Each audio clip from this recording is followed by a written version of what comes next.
Sa aking mga kabata, kapag ka ang bayay sadyang umiibig, sa kanyang salitang kaloob ng langit, sanglang kalayaan nasa ring masapit, katulad ng ibong nasa himpapawid. Pagkat ang salita'y isang kahatulan, sa bayan, sa nayot mga kaharian, at ang mga tao'y katulad, kabagay ng alin mga likha noong kalayaan. Ang hindi magmahal sa kanyang salita, mahigit sa hayop at malangsang isda. Kaya ang marapat pagyamaning kusa, na tulad sa inang tunay nagpala. Ang wikang Tagalog tulad din ng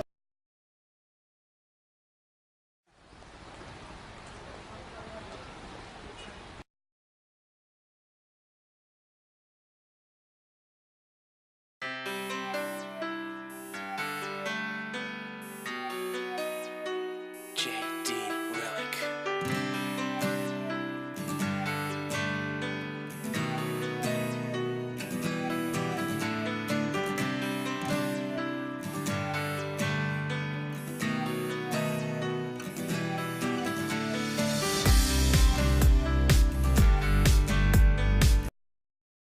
ang salita natin huwad din sa iba, na may alfabeto at sariling letra, na kaya'y nawalang dinatnan ng sigwa, ang lunday sa lawa noong dakong una.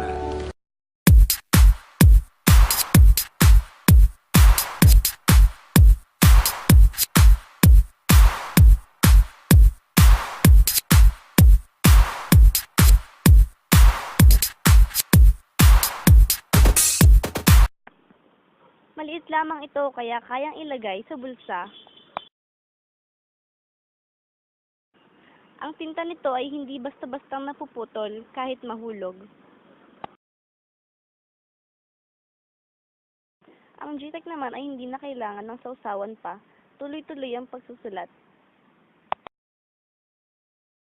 Maraming mapagpipili ang point, manipis o makapal.